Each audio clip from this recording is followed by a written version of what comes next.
muito excitados, digamos, hoje, em começar. Felizes de voltar a estar com vocês. São muitas falas, então estamos com certo medo de deixar pouco espaço para o debate, mas vamos a tentar fazer o possível. Por isso, escrevemos para cada um não ir por qualquer, se deixar levar, se deixar possuir. Então, vamos a tentar dar um ritmo. Então, esse ano escolhemos o Seminário 20 para nutrir, poderia dizer, nossa formação permanente. E alguns poderiam perguntar, ainda o Seminário 20? E acho que hoje podemos dizer mais ainda o Seminário 20. Foi o seminário mais citado na grande em todos os sentidos, diria para vocês, conversação da MP que tivemos esse fim de semana, não? Esse fim de semana não, esses últimos dias, sob o título A Mulher Não Existe. Então, o gozo feminino, que faz de cada uma das mulheres uma exceção, e não um coletivo, nos permitiu, eu acho, não sei o que pensam os colegas que participaram, o melhor exercício do uma por uma, já praticado em um conjunto, em um coletivo. Não? E poderia dizer que a ocultação do princípio feminino sob o ideal masculino, que Lacan leu longe nos complexos familiares, ou a família, depender da edição, poderíamos dizer que esse princípio de ocultação tem as horas contadas a partir desse congresso. Então, apareceu, de fato, assim, evidente, o avesso da supremacia do pai, essa evaporação do nome do pai. Tivemos uma experiência muito intensa sobre isso. O Seminário 20, o ANCOR, são 11 aulas, pronunciadas do 72 a 1973, que se publicaram por primeira vez em 1975, em Paris. Eu lembro que quando apareceu em Buenos Aires, em 1981, ficamos todos em alvoroço. Alvoroço mesmo. Me pergunto hoje se a causa do alvoroço era a nossa juventude, o ardor da juventude, como alguém falou este sábado no Congresso. E, de fato, fiquei me perguntando por que nos deixamos possuir pelo Seminário 20. Cartéis pululavam ao redor do 20, se formaram muitíssimos cartéis, e ele passou a ser, não sei se conhecem a expressão, o sobaco ilustrado da época. Assim, todo mundo que circulava pela cidade andava com o Seminário 20 no sobaco. Na Argentina se chama sobaco ilustrado, esse sobaco. Como já disse Antoinette Fouque, uma paciente de Lacan, que foi fundadora do famoso movimento de liberação feminina, psicanalista também, Antoinette, ainda que não todo se compreendesse, Lacan não era hermético.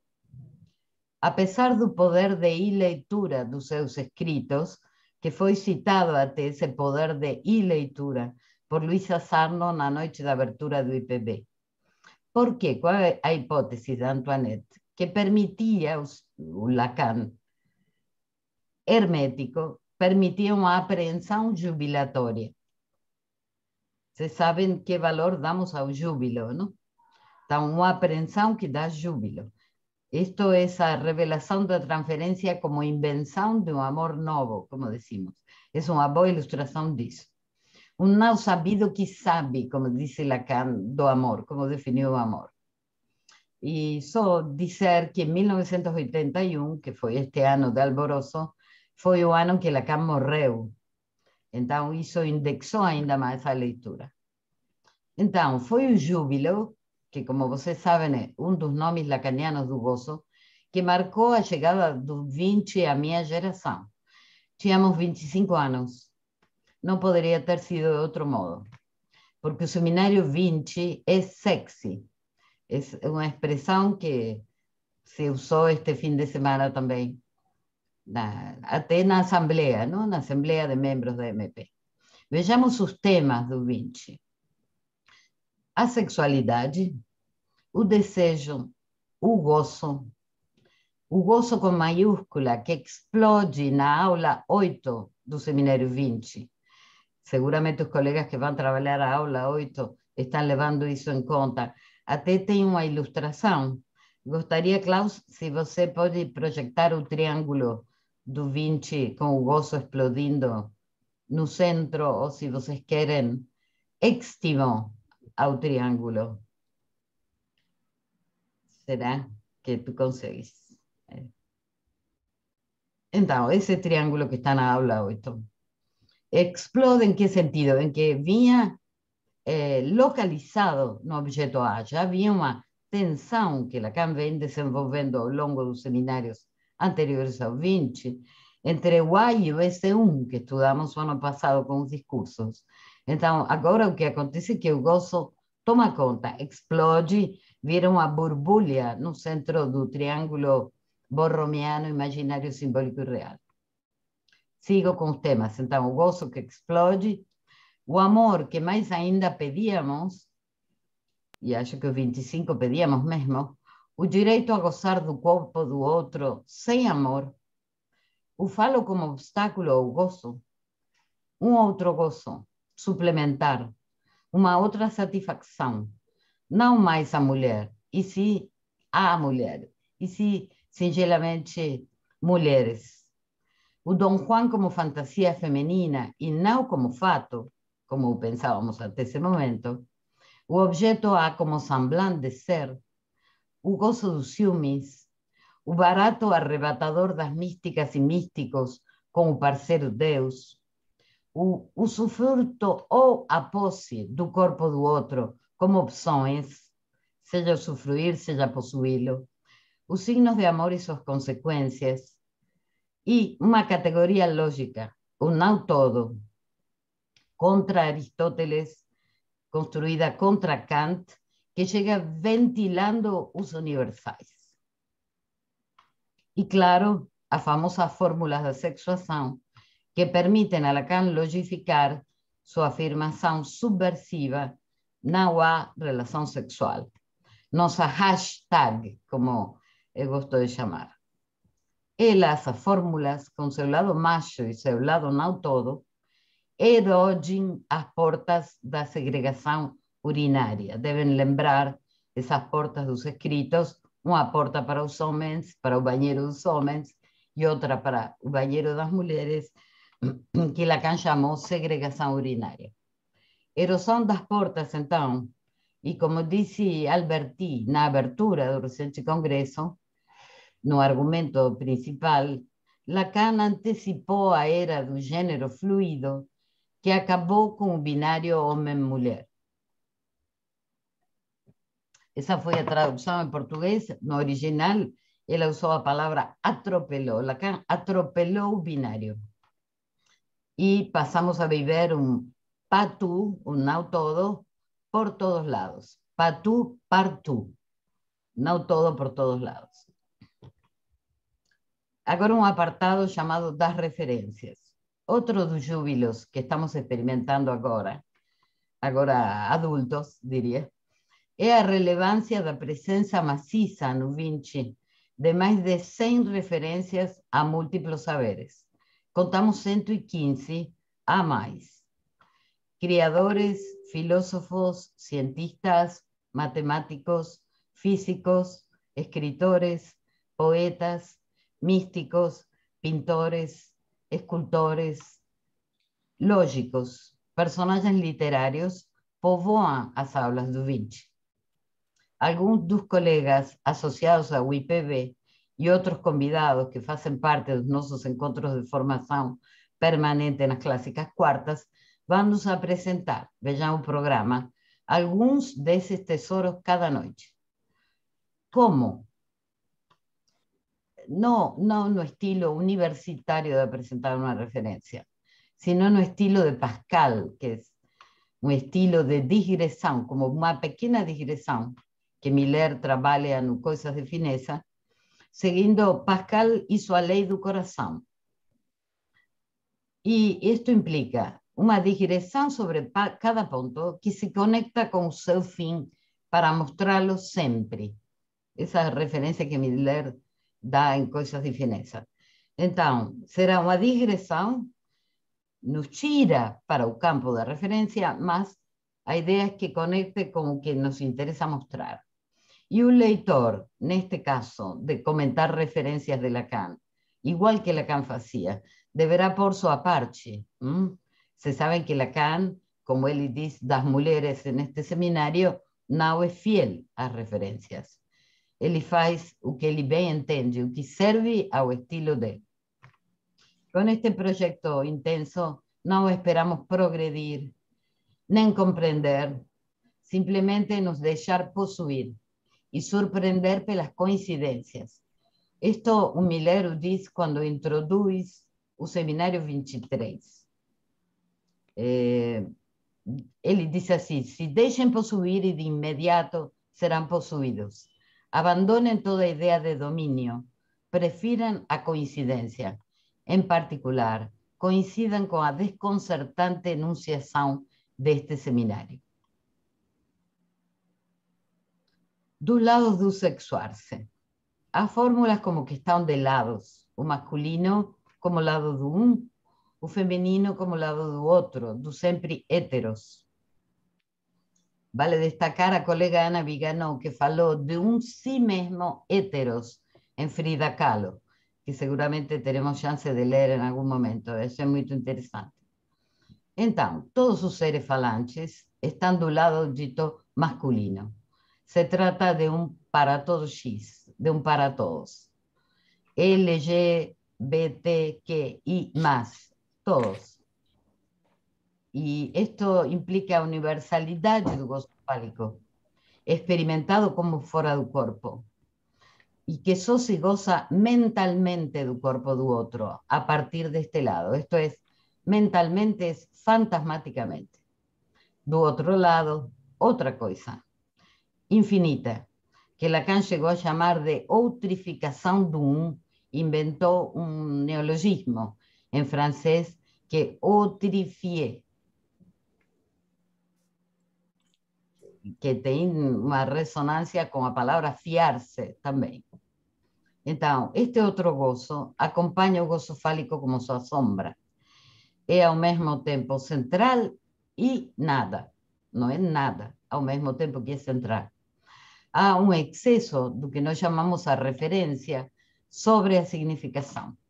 Da Bedeutung sobre o Sinn, que vocês já devem ter acompanhado nos escritos. Então, verdadeiramente suplementar. Sem nome, e por isso se escreve SDA barrado. Como disse antes, isto já estava intuído pela tensão entre S1 e A. Então, do lado dos ditos homens, onde está todo universal de ser falante inscripto, encontramos um regime de violência e fetiche, como vimos recentemente até no Oscar.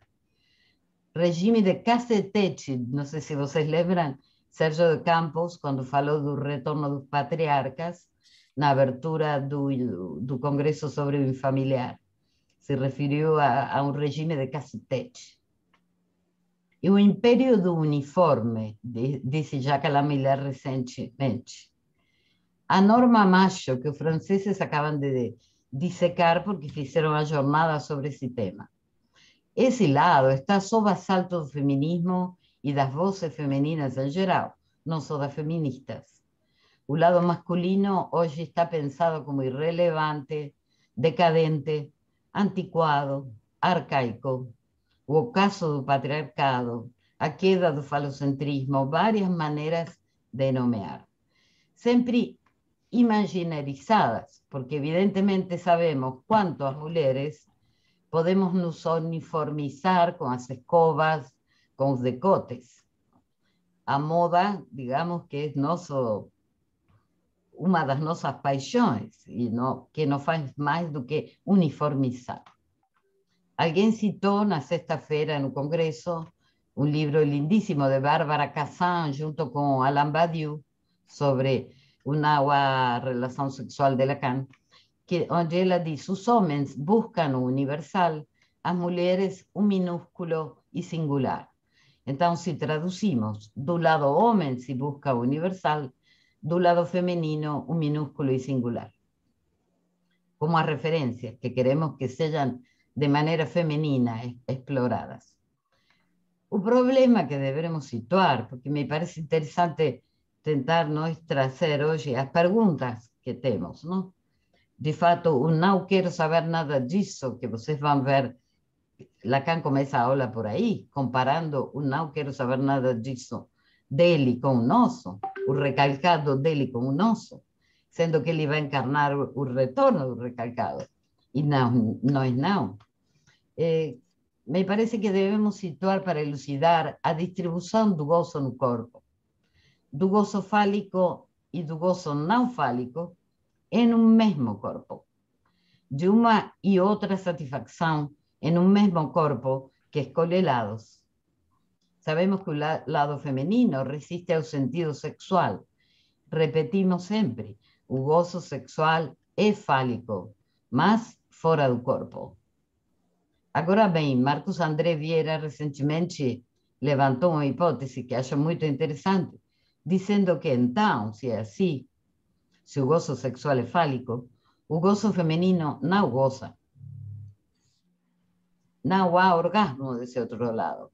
Essa é uma das perguntas que nos interessa fazer, ou seja, a diferença entre o gozo como tal e o gozo sexual.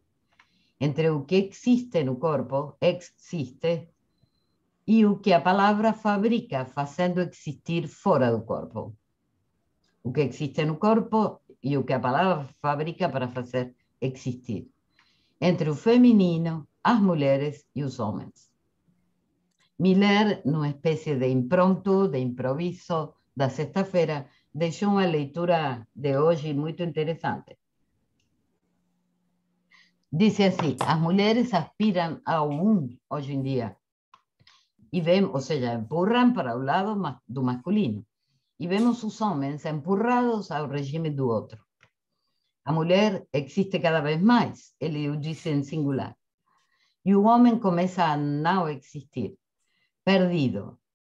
Acotou que isso acontece no mundo ocidental e não no mundo oriental. Então, aqui lemos a pegada da erosão de Eros que inspira nossa jornada.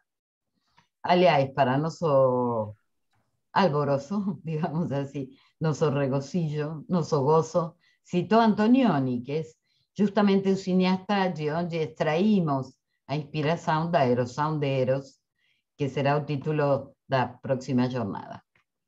Também lhes contar que Miller disse: como isto acaba, com este empurro dos homens ao outro e das mulheres a ele não sabe, não é menos. Do não todo e o despiste. Este é outro subtítulo. Então, estabelecer a lógica do não todo, Lacan diz que é o propósito do Seminário 20. 3 anos antes, na aula de 20 de março de 1968, no Seminário do Ato Analítico, começa os rudimentos da construção desta categoria lógica, que, como dissemos, ele articula contra a lógica aristotélica e a kantiana. E isto de que o gozo no regime do não todo é uma ventilação. Um sopro do Deus Eolo, poderíamos nos perguntar. Esta ventilação Lacan vai manter até a última aula do seminário 24, por exemplo. No seminário 21 também volta a falar da ventilação. Se perguntando, digamos, atribuindo certa ventilação ao gozo feminino. Menos furado, esburacado na tradução que eu tenho. Então, por que o despiste? Porque Miller diz que muitas vezes tendemos a pensar o não todo de maneira errada. Ele diz que está feito para despistar e por isso erramos. aprofundar isto da maneira errada de entender o não todo, tem duas páginas que são fundamentais do seminário A Natureza dos Semblantes, que algumas pessoas estudamos o ano passado no seminário do conselho da escola. São as páginas 80 a 82. Recomendo que se leiam para ver por onde passa o erro da leitura do não todo. O não todo não é moderação. Tipo, não toda a água você vai beber agora. Não é isso. Não é temperança. Não é incompletude, que essa é a pegada mais difícil, digamos assim. O não todo não é descompletar o todo. O não todo não introduz a falta. O não todo não é o nem tudo. O não todo, e aqui vem a citação de Miller, abro aspas, o não todo está bem pensado para despistar, porque parece simplesmente introduzir uma negação do todo. Fecho aspas. O não todo convida a um outro baile diferente que o do falo e da castração. É outra coisa que a falta e seus tampões. Não a falta, e sim a série ilimitada que empurra a seguir. Luiz Felipe vai desenvolver esse tema. Porque a castração calça, localiza, poderíamos dizer. Tem alguns passes que têm falado da castração como calçador. A castração calça o gozo. Seja em Nikes, seja em salto agulha. Calça para o lado masculino da fórmula de sexuação, onde estamos todos.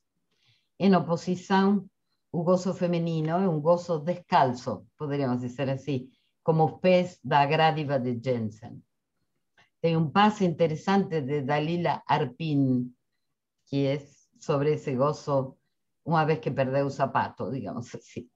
Veremos no complemento da aula 8 do seminário 20,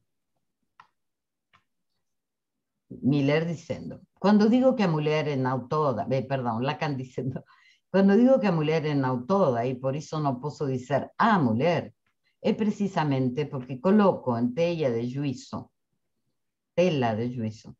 um gozo que, frente a tudo o que se engasta na função fálica, é da ordem do infinito. O não todo evita asfixiar-se com o ser, por ser justamente uma existência indeterminada. Como disse mais acima, nada. Aliás, também como a grádiva, que todos sabemos de existência completamente indeterminada. Por isso, a pesar de todas as mulheres, de todas ser excepcionais, não há mulher de exceção. Isto é algo que Lacan é muito contundente. E quando ela passa para o outro lado, melhor falando, quando ela se transforma numa mulher de exceção, ela passa para o lado fálico. Miller diz que esta é a maldição da mulher de exceção. E diz assim, abro aspas, elas são desviadas de maneira irrefutável à lógica do todo, o que Lacan denomina a lógica da sexuação masculina. Do amor e da eroção. Duas palavras que Mônica vai tomar a palavra sobre isto. Nas primeiras 14 páginas do seminário 20 aparecem 7 enunciações, poderia dizer assim, não são enunciados, fundamentais sobre o amor. Os que trabalhem essas primeiras 14 páginas seguramente já estão se confrontando com isso. Amor em corpo. Se escuta isso em Ancor. Ancor. Em corpo. E se não é um tema frívolo neste momento de ruído e de furor, de sangue e de dores, porque na psicanálise não falamos de amor sem falar de ódio. Então, ajustamos nossos ponteiros com a hora atual, seguindo nossa política, que é a política do sintoma, colhendo os impasses e os mal-entendidos em relação ao amor. Como Cristiana Alberti disse, vocês sabem que é a novíssima presidente da MP, não são as coordenadas atuais do vínculo social as que iluminam nosso caminho, não são. Freud não gostava da noção de mundo, vocês sabem disso, da cosmovisão. de un mundo que Lacan llamaba de inmundo, por otro lado, ¿no? De que habería un mundo, y tinha críticas serias sobre a idea de visão de mundo. Mas, en Inibição, Sintoma e Angústia, ele diz algo muito interessante. Por que colocá-las em tela de juízo, as concepções de mundo? A primeira coisa que Freud diz é que elas envelhecem rapidamente. E não sei se acontece com vocês, mas hoje, quando falamos do amor líquido, dá um pouco de coceira usar novamente essa expressão. Então, o que Freud vai dizer aí, em Inibição, Sintoma e Angústia? Diz que nosso trabalho é miúdo, estreito e míope. Então, a citação é magnífica, procurem ela. Não lembro agora que está na página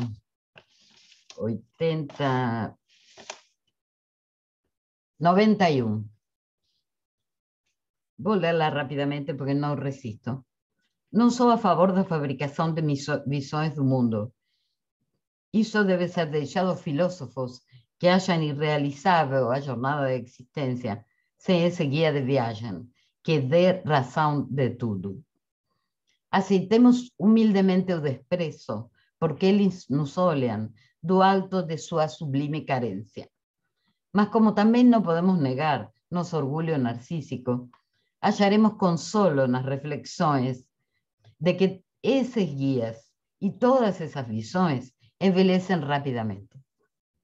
E que justamente nosso trabalho, miúdo, estreito e míope, é que torna necessárias as novas edições deles.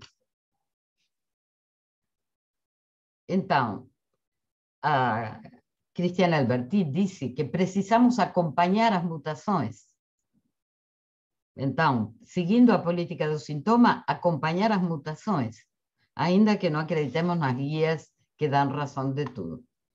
Fabian Fanwax, na jornada, trouxe um significante unloving, na última jornada, quando falou sobre o discurso capitalista, e uma mala de referências de sociólogos e filósofos contemporâneos e de colegas.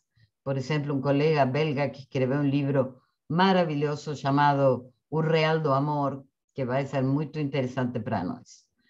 Então, nosso Eros, nossa erosão do amor, não se confunde com a agonia de Eros lida por Byung-Chul Han, que vê aniquilada toda a possibilidade de erotismo sobre a alquimia sinistra de consumo e narcisismo do discurso capitalista.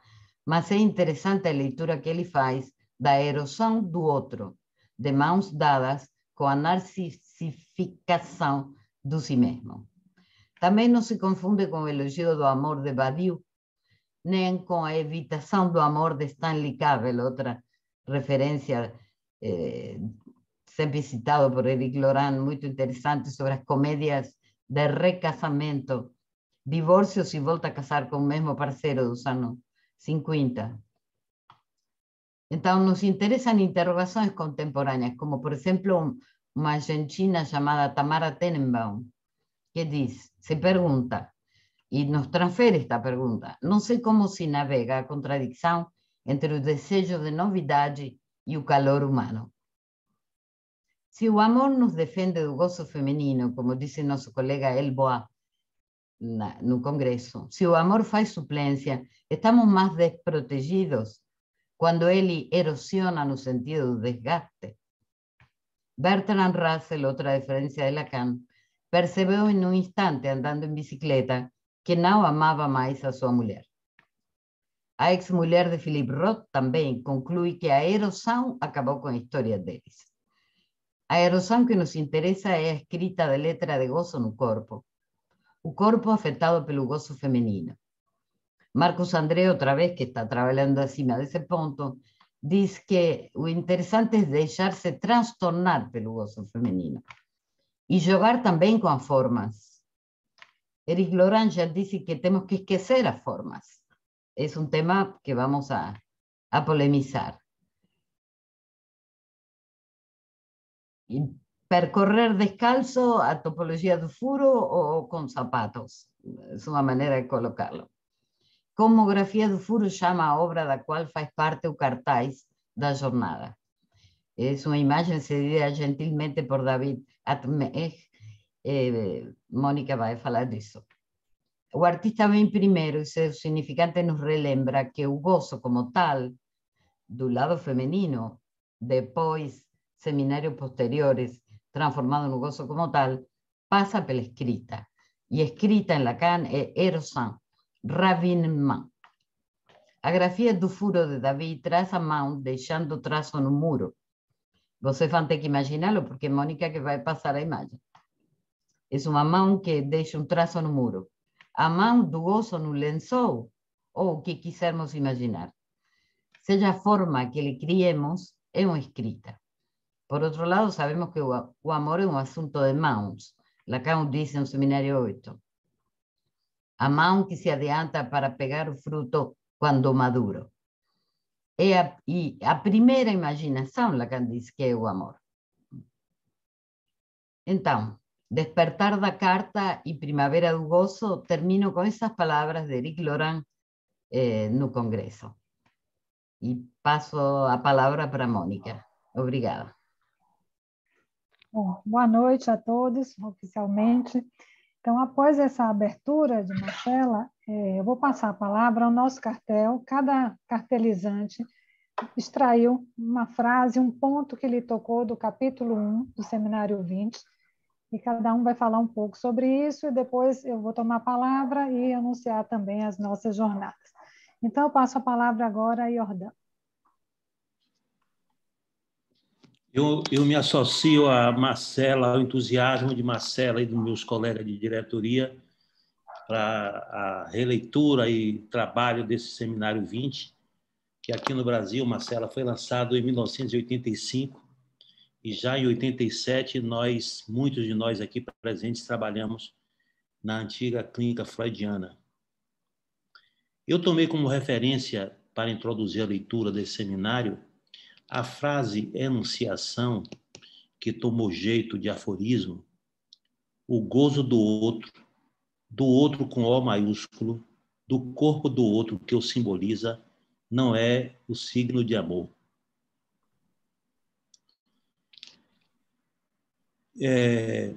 Me parece que, a partir dessa frase, nós podemos pensar que essa aula, a primeira aula, coloca já em oposição amor e gozo. Então, temos na nossa frase de referência 4 pontos: o gozo, o outro, o signo e o amor. Gozo, que Lacan coloca no plural e que define a posição dos seres sexuados, expressão que Lacan usa para fazer a distinção com o sujeito do inconsciente que não tem sexo. Pluralizar o gozo é a resposta de Lacan para, de certa forma, tirar o protagonismo do falo como o único significante da repartição dos sexos, que neste seminário vai ser estabelecida a partir de como os falaceres vão se postar diante da função fálica.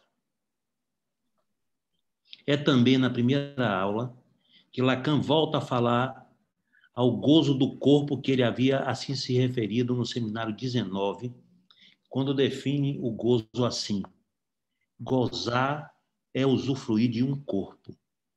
Gozar é abraçá-lo, é estreitá-lo, é picá-lo em pedaços. Esta referência é explícita da vinculação do gozo ao corpo. Gozo experimentado no corpo pelo falacer. Como Marcela há pouco dizia, encore, que é homofônico a encore. Mas o que quer dizer gozo do corpo do outro que o simboliza? Este outro, com O maiúsculo, não é o mesmo outro da linguagem, como tesouro do significante, do Lacan em seu primeiro ensino. A referência é ao outro da alteridade absoluta, no que toca ao sexo, e mais especificamente, àquele que se coloca no lado todo fálico, isto é, na posição masculina. Trata-se, portanto, de tomar o corpo do outro, do semelhante, como simbolizando o outro com maiúscula. Lacan é preciso ao dizer: o outro, na minha linguagem, só pode ser, portanto, o outro sexo. Lacan prioriza associar este enunciado com o discurso analítico. Aqui se aplica pensar o gozo como função do falo e a questão da relação sexual relacionada com a ausência do significante que falta. E no referente ao amor, ele diz que só se fala disso na experiência analítica. Este lugar da alteridade se inscreve no lado direito da tabela da sexuação e está submetido ao S de A barrado. São os falaceres localizados do lado dos seres sexuados, não todos fálicos, pela própria natureza dessa relação, não toda com a função fálica, com a castração, e que estão automaticamente situados na dimensão do outro.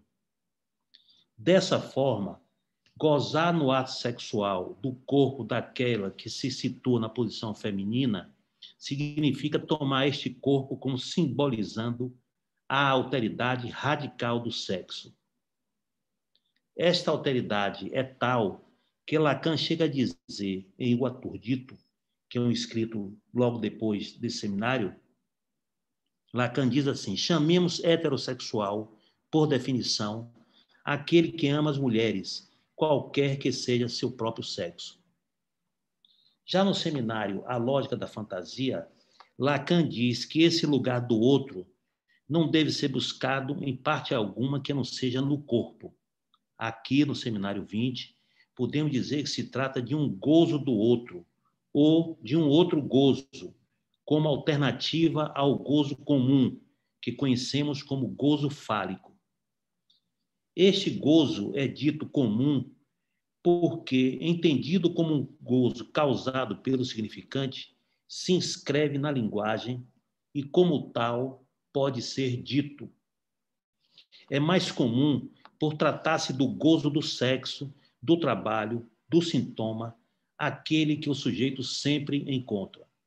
Em contraponto a este chamado gozo comum, e seguramente daí deduzido, Lacan propõe a noção de gozo suplementar da mulher, o gozo do outro, que não sofre as limitações do significante, está fora da linguagem e, portanto, fora do simbólico.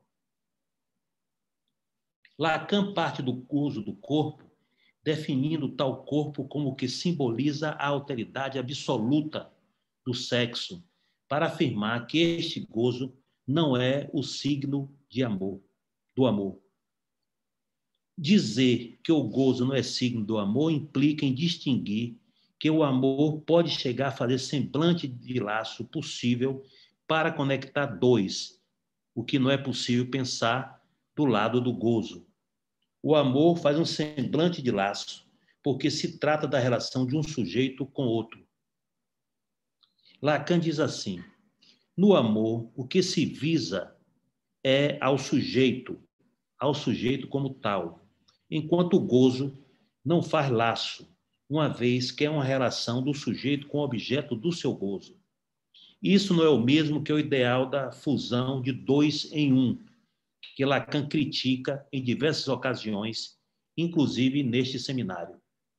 Trata-se antes da possibilidade de um laço que, ainda que não faça um, possa unir os dois. A função do amor concerne ao fato de que o amor trata a falha introduzida no campo do ser pelo significante. Então, o amor que se propõe a fazer um se refere a coisas que não têm nenhuma relação. O amor, que, como vimos, visa o sujeito, não tem nada a fazer com o gozo, mas pode provocar o desejo, e aí está a mola do amor. Se o amor é sempre recíproco e faz signo, é porque sempre demanda mais ainda. O que responde pelo gozo do outro não é o amor, e sim o amuro, signos bizarros no corpo, que gera traços mas não são destes traços que depende o gozo do corpo no que ele simboliza o outro. O amor, na sua impossibilidade de fazer um, nos conduz à impossibilidade da relação dos dois sexos. Também o gozo fálico é o obstáculo pelo qual o homem não chega a gozar do corpo da mulher, porque ele goza do gozo do órgão. Isso, diz Lacan, no gozo dos corpos há um impasse que se justifica pelo gozo sexual. Daí a ele concluir que o discurso do analista só se sustenta pelo enunciado de que não há, de que é impossível colocar-se em relação sexual. O gozo, enquanto sexual, é fálico, quer dizer, ele não se relaciona ao outro como tal. O gozar de um corpo que o outro simboliza, põe em função a substância gozante, que se articula ao significante, que se define como aquilo de que se goza, que é uma propriedade do corpo vivo, que só goza por corporizá-lo de maneira significante. Mas só se pode gozar de uma parte do corpo do outro. Somos reduzidos a isso. A propriedade fundamental do gozar, como já vimos, é que se goza de uma parte do corpo do outro, parte esta que também goza, e o outro não pode ficar indiferente. E, nesse sentido, é o outro que goza. Até aqui, estamos no nível do gozo elementar, o gozo fálico. Mas Lacan, neste seminário, dá um passo a mais ao articular o gozo do outro ao não todo. Nos pareceu, finalmente, muito importante nesse seminário a proposta de uma repartição dos sexos a partir dos gozos e não em relação à anatomia. Eu tentei trazer essa contribuição pela via do aforismo lacaniano. O gozo do outro com O maiúsculo, do corpo do outro que o simboliza, não é o signo de amor. O desenvolvimento desse percurso de Lacan é o que vamos acompanhar no curso deste nosso seminário. Obrigada, Jordan. Então, seguindo aqui no nosso cartel, eu passo a palavra agora a Luiz Felipe, que vai nos falar do que mais lhe fisgou. Olá, colegas. Boa noite. É com alegria aqui que eu estou com o cartel, que a gente está fazendo parte, com os colegas da diretoria, dando início a esse percurso de ano em torno do Seminário 20, em vista das jornadas, então, bem animado. E o ponto que, nas leituras e discussões que a gente teve do cartel que me fisgou, foi a parte que Lacan comenta, sobretudo na primeira aula, e que, bem, isso vai ter diferentes incidências ao longo do seminário, mas quando ele faz referência à ideia do gozo como um espaço topológico. E ele usa uma figura da topologia, que é a compacidade, para falar disso. A frase que fisgou e que foi como uma causa do que eu vou apresentar para vocês, ele diz assim, o que distingue o anonimato do que é chamado de gozo é que há um lugar do outro. Desse lugar do outro, de um sexo como um outro absoluto, que nos permite propor o mais recente desenvolvimento dessa topologia. Proporei aqui o termo compacidade. E, bem, foi tentando localizar um pouco desse espaço topológico da compacidade que eu venho trazer para vocês aqui, algo que, enfim, escrevi e pode suscitar uma conversa. Eu intitulei o título dessa intervenção Uma Cama Compacta. Lacan nos convida a iniciar o seminário do ano de 72 e 73, supondo, aqui uma citação de Lacan, vocês na cama, uma cama de pleno uso, para dois.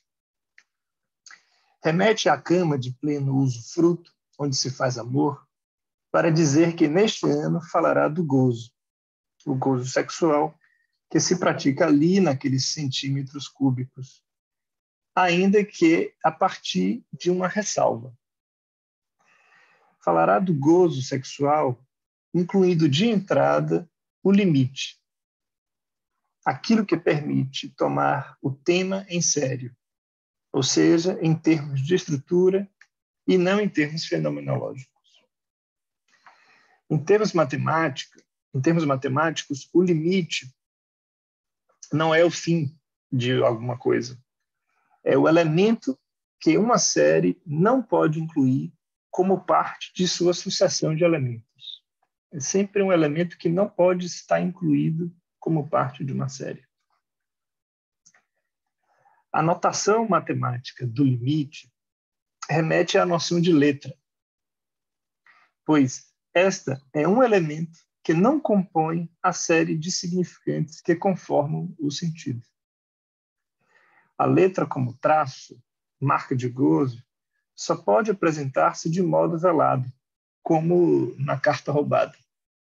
Ela está ali, mas não ninguém a ver como um elemento da cena.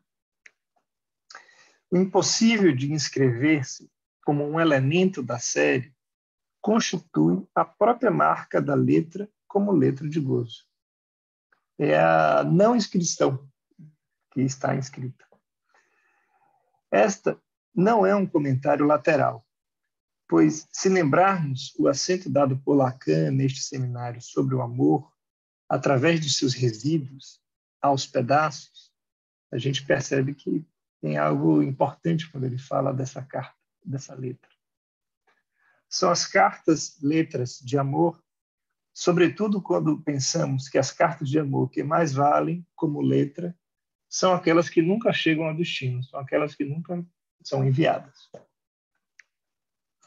O limite terá um lugar central nas considerações do seminário.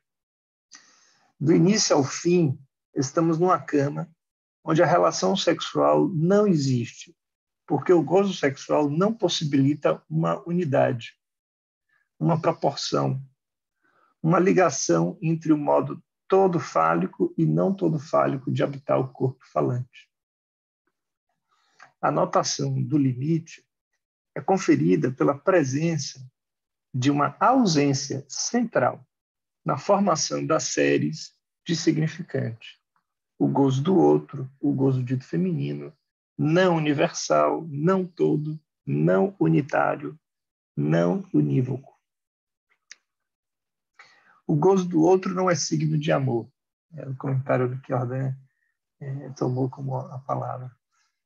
Aqui, se tomarmos o limite como um estilo mesmo de leitura, poderíamos pensar e dizer: o gozo do outro não é signo, 3 pontinhos. Nem do amor, tampouco de qualquer coisa. Ele não é mensagem, não comunica, tampouco articula. O gozo do outro não conforma ser, não conforma unidade, tampouco não conforma identidade. Não é passível de entrar na ordem ontológica daquilo que pode ser predicável. E, por fim, o gozo do outro não.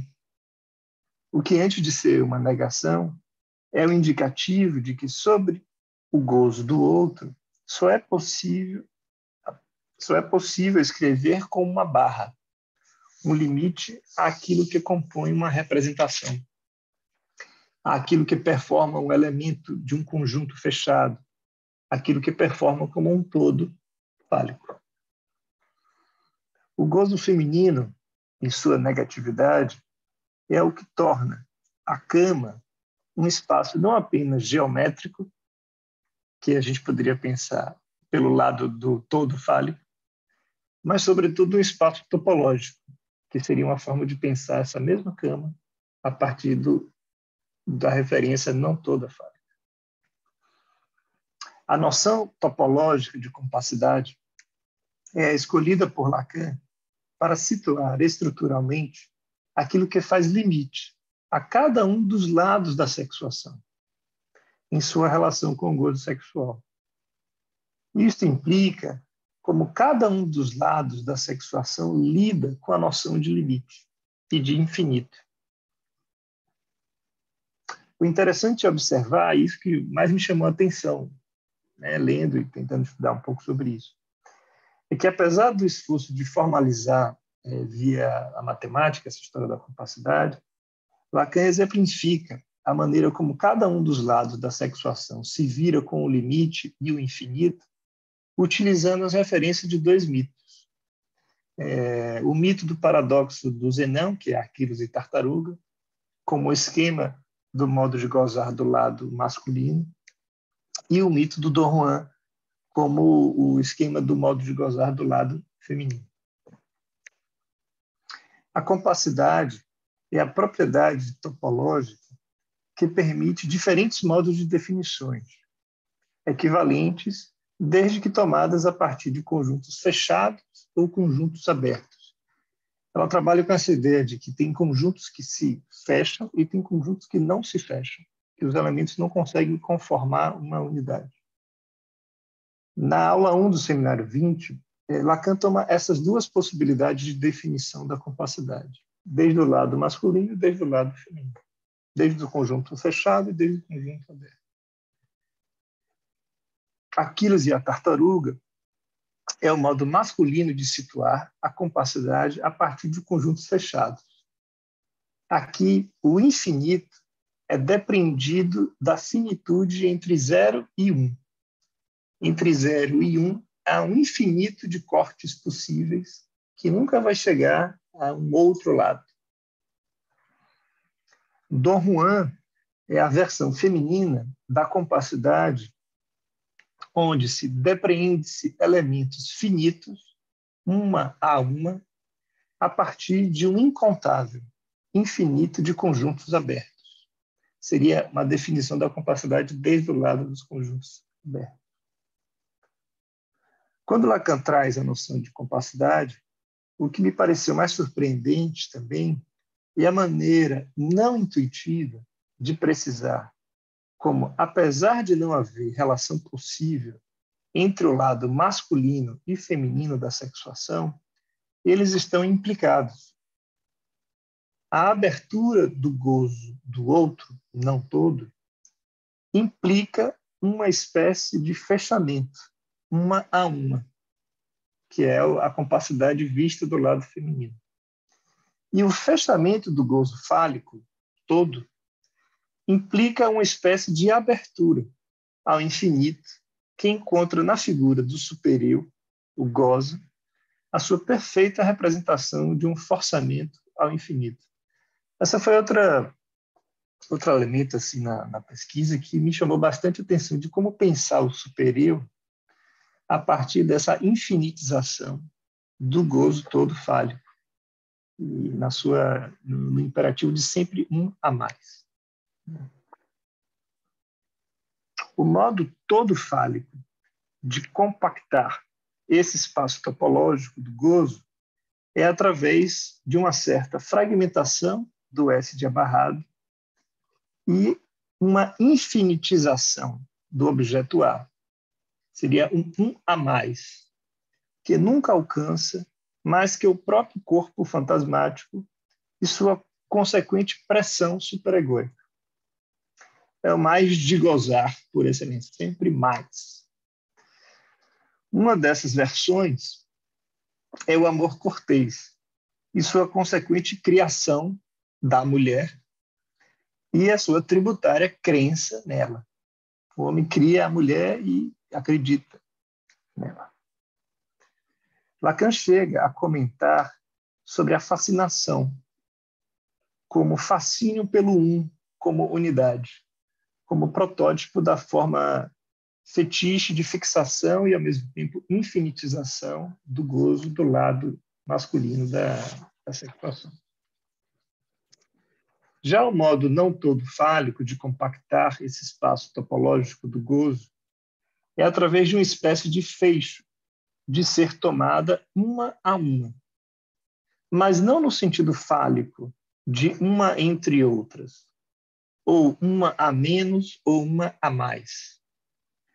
Trata-se de uma experiência uma a uma, não como unidades diferenciáveis entre si, mas ao contrário, como uma singularidade desidêntica a si mesma.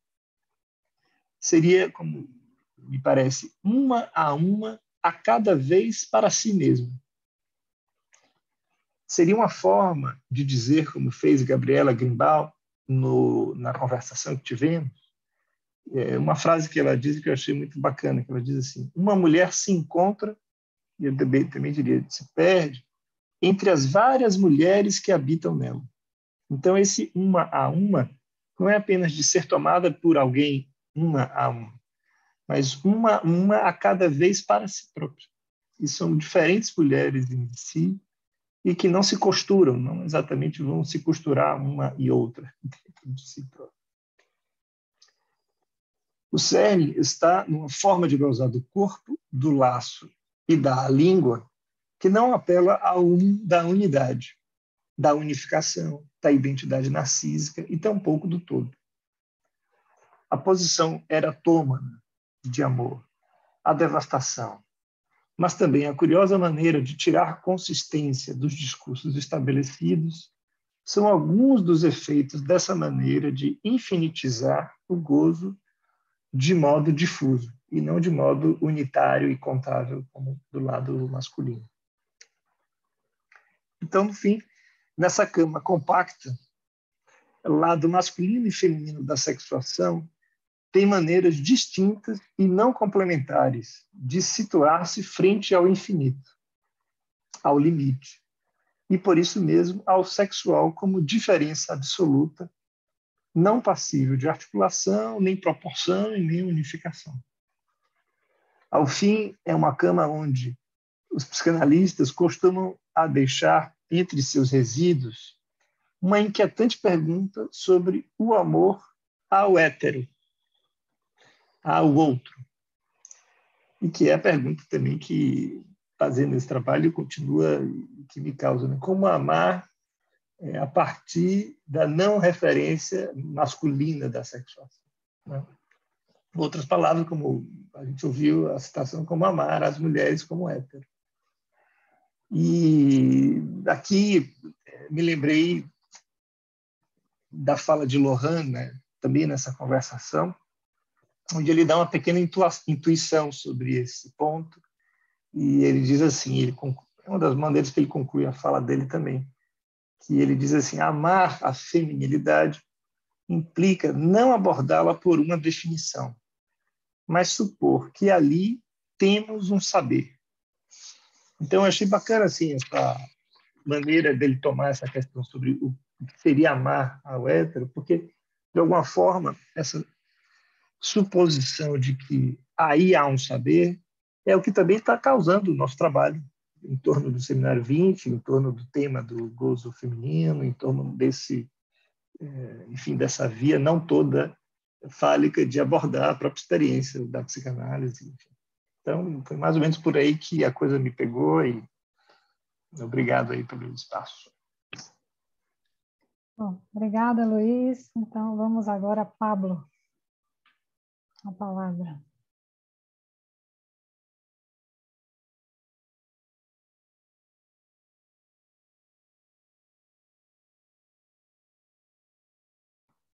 Bueno, tinha esquecido de desmutar.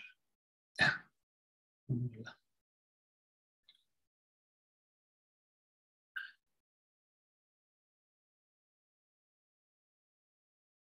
Então, amor foi o ponto que me fisgou.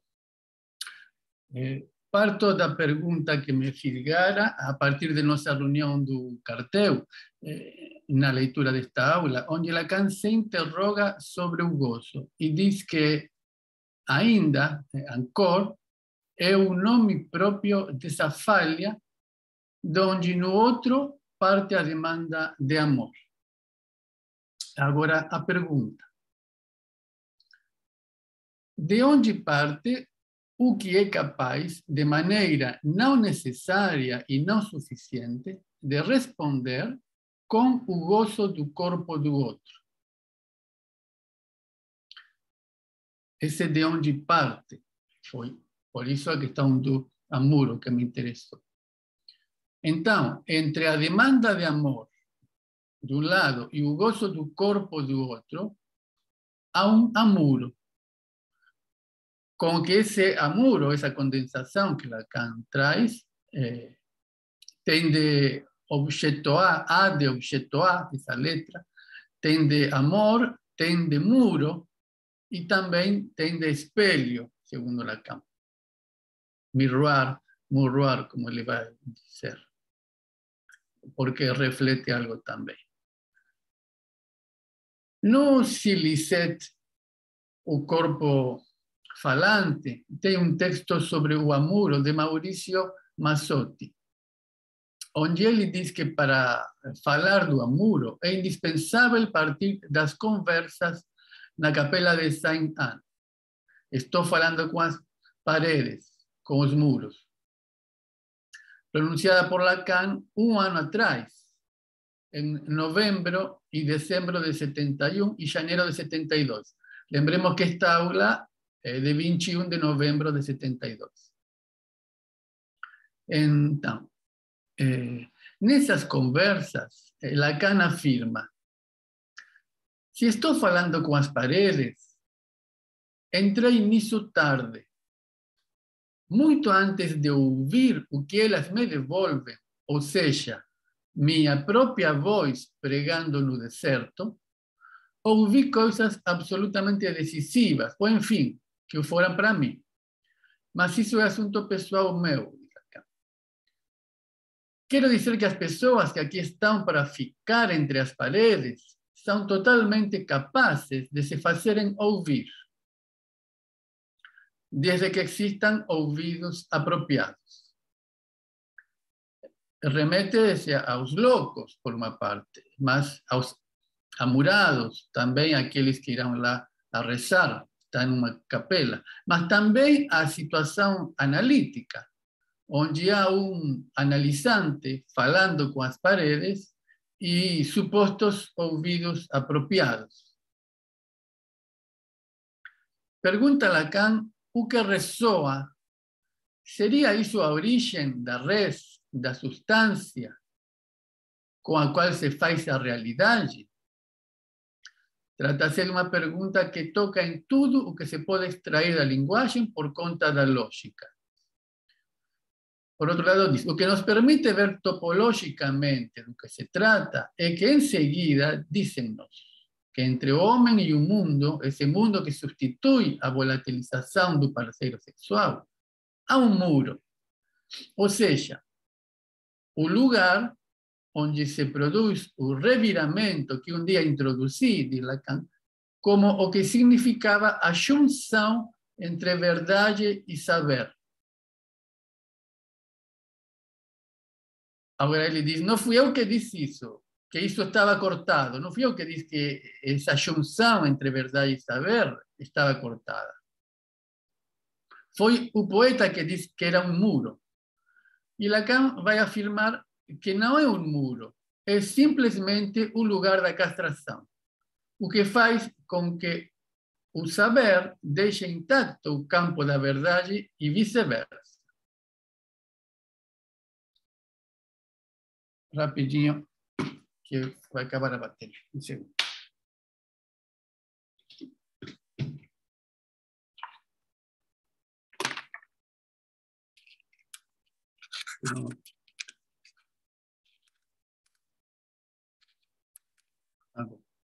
Então, e Lacan vai dizer que as paredes, os muros, antes de ganharem estatuto, de ganharem forma, é aí, logicamente, que eu o reconstruo, diz.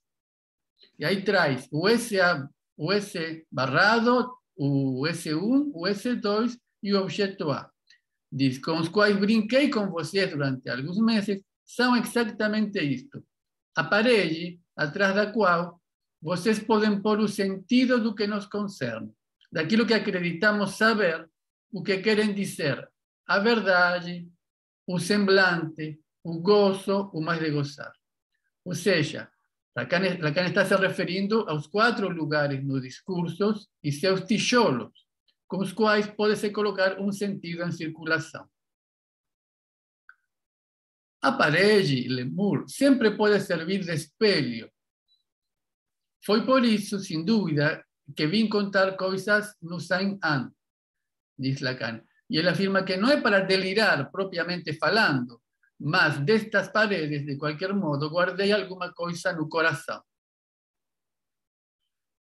Agora, diz que se com o tempo eu tiver conseguido edificar com meu S barrado, meu S1, S2 e objeto a razão ou a razão, a ressonância de ser, como quer que vocês a escrevam, pode ser que no final de contas vocês não tomem o reflexo da minha voz nestas paredes por uma simples reflexão pessoal.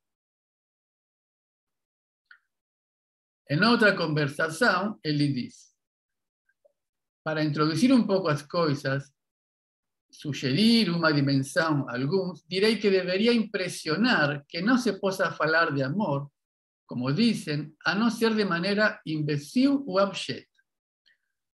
O que é um agravamento. Abjeto é como falamos disso na psicanálise. Que não se possa falar de amor, portanto, mas que se possa escrever sobre ele. O que há de melhor nesse curioso elã chamado amor é a carta. Tanto Luiz Felipe como Jordão fizeram referência.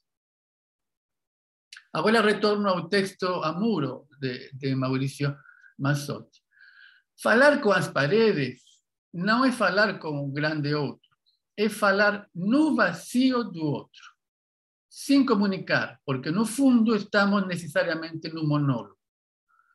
Quando ouvimos um monólogo, como o do analisante, o que seria a livre associação freudiana, se não isso? Nos vemos levados a prestar atenção nessa fala em puro gozo, sem intencionalidade, nem de ser, nem de significar. Onde não emerge o laço com o outro, mas o eco da pulsão na ligação entre a língua do falacer, o corpo e o gozo que o atravessa. Através desse amuro, desse falar com os muros, Lacan nos afasta da margem da transcendência da estrutura da linguagem, com seu determinismo subserviente, para aproximar-nos da margem da primazia da língua, a qual implica a inexistência do outro. Aquele outro ao qual recorrer como referência, ao qual fazemos a reverência, segundo Miller, nessa mesma reverência-referência, que faz existir o outro que não existe, toma lugar o amor. Falando com as paredes, Lacan esburaca a nossa aderência ao amor-confusão para promover o amuro. O amor que não crê na ilusão dos dois que fazem um, porque não nega o irredutível de um gozo que, aninhando-se no falar, faz muro. Como o faz objeto A, causa do desejo enquanto irredutível a demanda.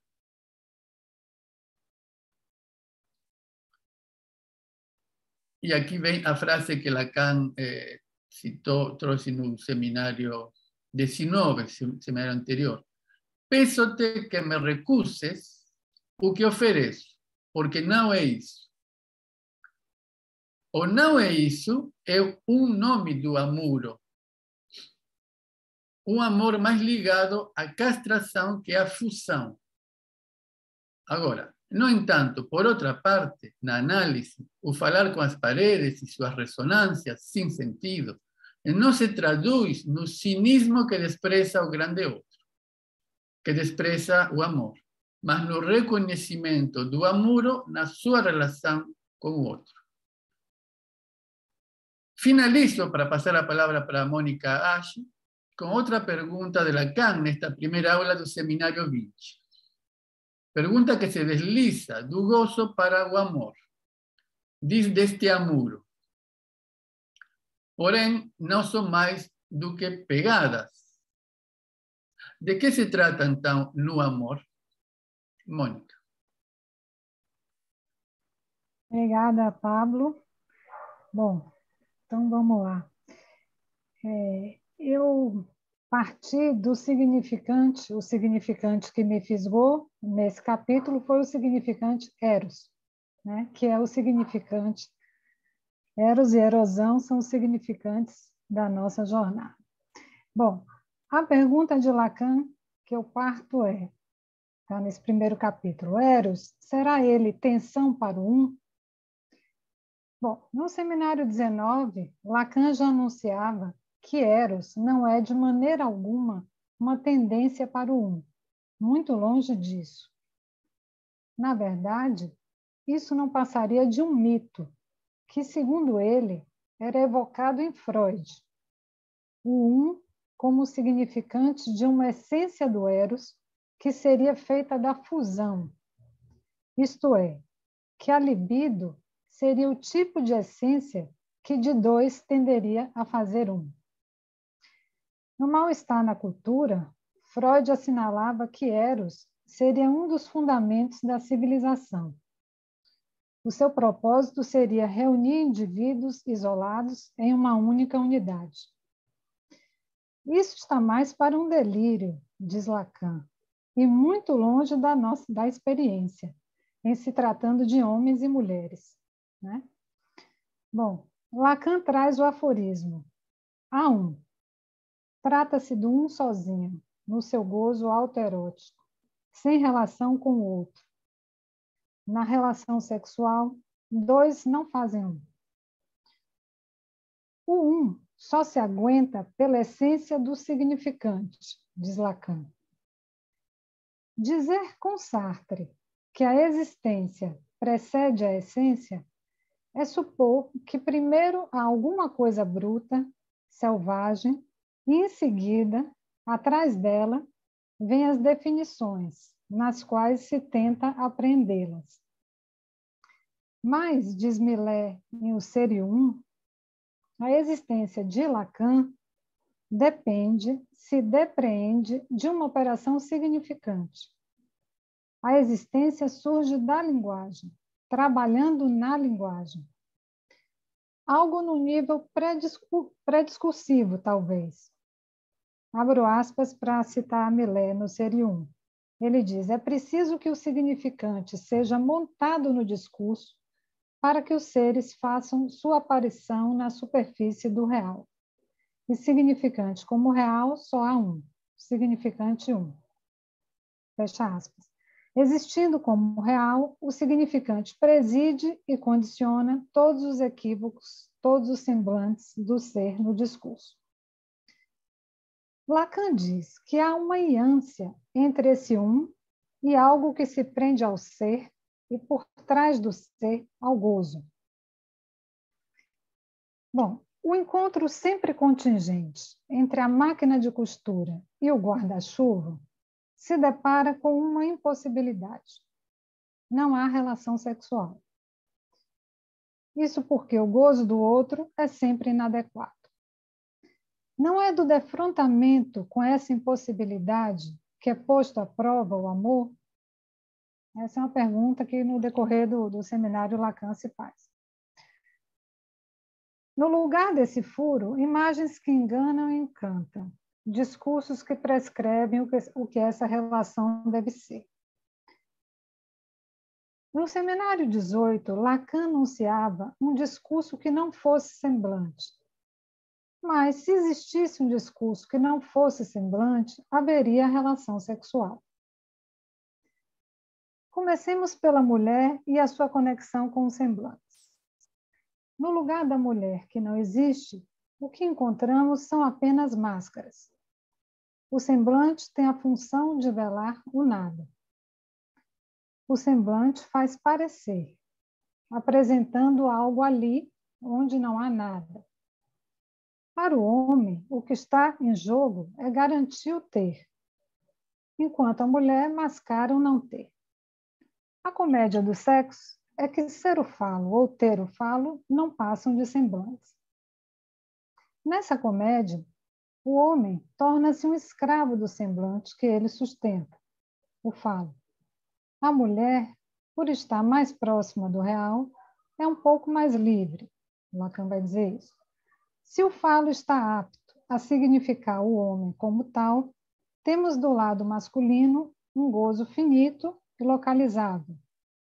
Do lado feminino, ainda que articulado ao falo, o gozo, por ser não todo captado nesse semblante, permanece como uma parte suplementar, não localizável e, nesse sentido, infinito.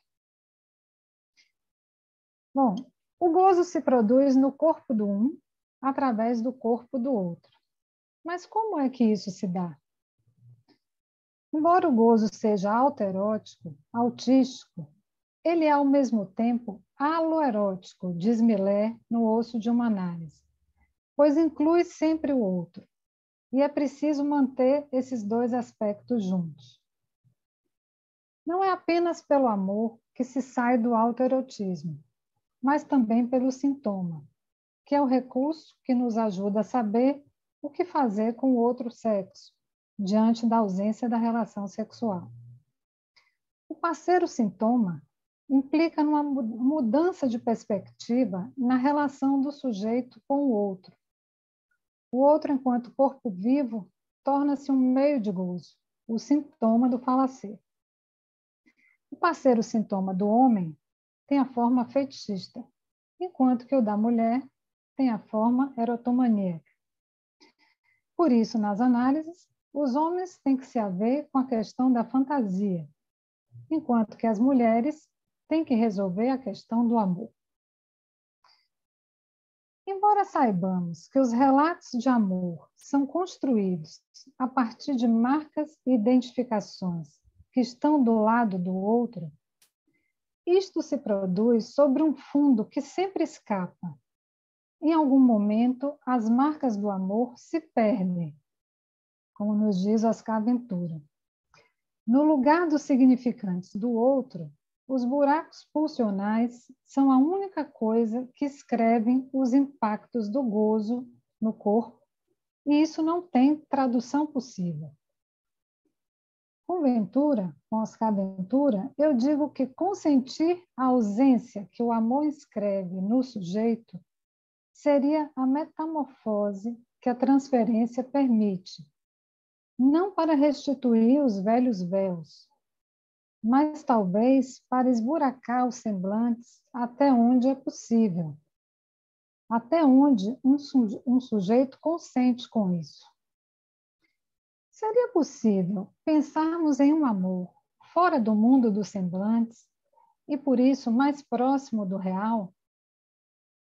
Fabian Fajnoax, em uma conferência, nos traz a expressão o real do amor, para falar desse amor sem engano, que se distingue do amor imaginário narcisista e do amor simbólico, que implica o dar o que não se tem. O amor, nessa perspectiva do real, sabe que o outro falta, mas isso não impede de amá-lo.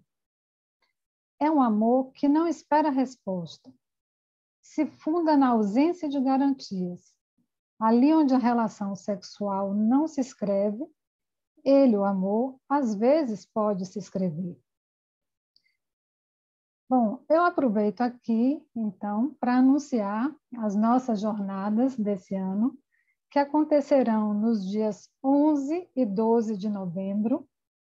Será uma jornada conjunta da escola com o Instituto, cujo título é A Erosão de Eros. Bom, nós falaremos de amor, né? Klaus vai botar o cartaz aí. Nós falaremos de amor, de Eros e da sua erosão. Discutiremos o que estamos presenciando na clínica hoje. Será que estamos vivenciando uma desvalorização do amor?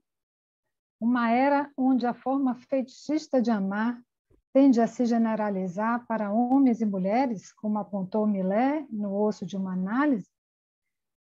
Ele diz, Millet, a mulher moderna tende a fazer do homem um pequeno ar, um meio de gozo. Mas ele próprio acrescenta que isso é um teatro. Nos perguntaremos por isso. Será que as mulheres ainda sofrem de amor?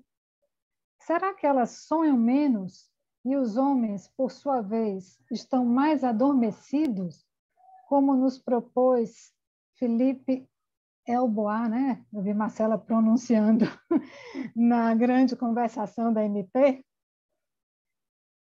Então, ele se pergunta, né, na apresentação dele, será que elas estão sonhando menos e os homens estão mais adormecidos? Sabemos com Lacan que a mulher não existe, embora cada vez mais ela se mete a existir. E essa é a aspiração dos movimentos feministas, nos apontou Millet também na grande conversação. Nos perguntaremos, em um dos eixos da nossa jornada, se na série das inexistências da relação sexual da mulher e do outro restou o amor, ou também ele está ameaçado de não mais existir? Sabemos que o discurso capitalista deixa de lado as coisas de amor, ficando ali o amor erodido. Mas a nossa aposta, a da psicanálise, é que ele, o amor, possa ser também causa da erosão. E nessa perspectiva seria o próprio amor, com a erosão de Eros, que poderia introduzir algo novo ali. Como nos diz Christiane Alberti, o amor transferencial continua sendo uma delicadeza que é preciso defender. E eu penso que, através do amor de transferência, o discurso analítico pode operar e permitir outro uso dos semblantes. Bom, então, gente, entre um do gozo e o outro do amor, nós convidamos vocês para seguirem conosco nessa investigação, né? Que estou me referindo aqui às jornadas e começando o ano de trabalho aqui no Seminário de Formação Permanente.